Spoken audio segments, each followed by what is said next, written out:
Hello, today I want to introduce the paper Associate Alignment for Fuchsia Image Classification. The aim of fuchsia learning is to transfer knowledge from base categories, the more examples, to novel categories, the few examples. The main fuchsia learning approaches can be broadly categorized into meta-learning and standard transfer learning. Meta-learning frames fuchsia learning in the form of episodic training. Initialization and metric-based approaches are two variations on the episodic training scheme. Initialization-based methods like MAMO learn an initial model able to adapt to few novel samples with a small number of gradient steps. And metric-based approaches like PortalNet learn a metric with the intent of reducing the intra-class variation while training on base categories.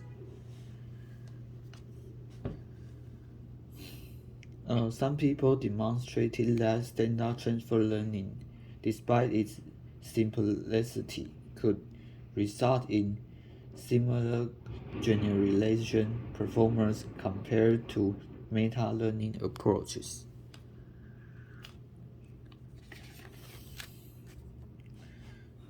Therefore, we decided to use standard transfer learning.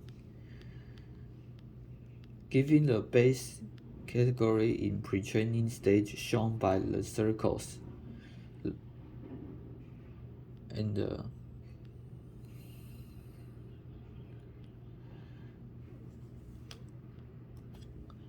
stage 2, fine-tuning.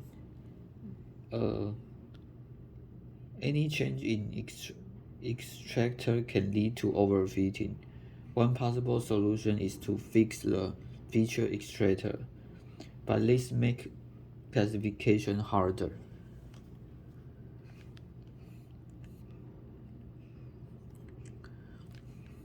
So we can use associate alignment, and the first step is detecting related bases.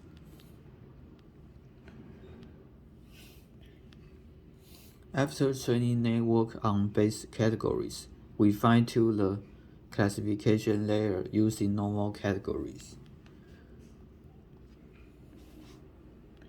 Then we build a similarity matrix between base and normal classes. Finally, we select B number of high related base classes for each of normal ones. For example, here B equals to 1.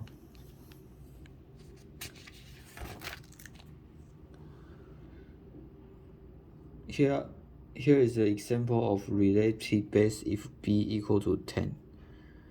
A first row is columns represents a different normal class, and the second row is corresponding related classes for B equal to 10.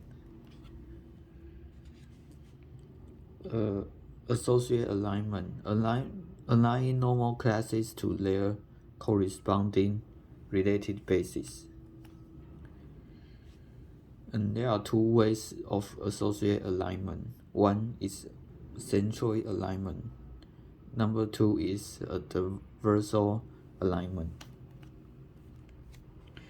In central alignment, having the shared weights inside the dash box, first we feed forward a batch of normal and their related base classes, while computing classification loss at the end of the classification layer. Also compute a centroid alignment loss in embedded space. Then, one iteration of fine-tuning is completing by backpropagation of both classification loss and alignment loss.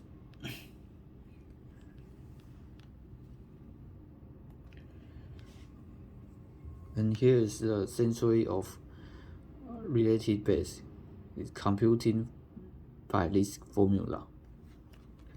And this is a red star in the picture means the century of this related base.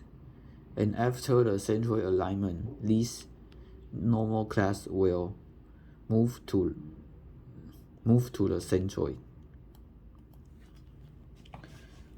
There is a critic network edge helps the feature extractor perform their alignment. Edge is a condition by the label vector to enforce the normal classes to their related base pairs. And here is the algorithm of adversarial alignment. And here is the after adversarial alignment. And here are experience of this paper. Here we use data sets of object recognition. There are mini ImageNet, triad ImageNet, FC100, and fine-grained classification. It means classify more detail. For example, this CUB data is birth image data. So we have to classify what kind of bird it is. And here's cross-domain adaptation from mini ImageNet to CUB. It means we use mini ImageNet to mini ImageNet as base category and CUB as normal category. And there are 3 different backbones. And here, in a number in blue means the best performance of other methods, and the last 2 row is the author's method. So we can see that author's method is better than other methods in the data set of mini ImageNet CUB and in the background of CO-Conv4.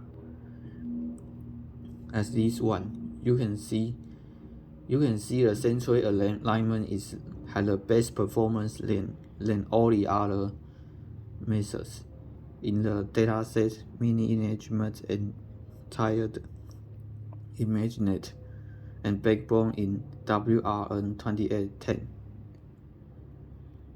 In this one, you can also see that centroid alignment has the best performance than all the others, just like last one. Summary is these methods do not need any additional data, and it can easily apply to any backbone without any extra learning models. Thank you.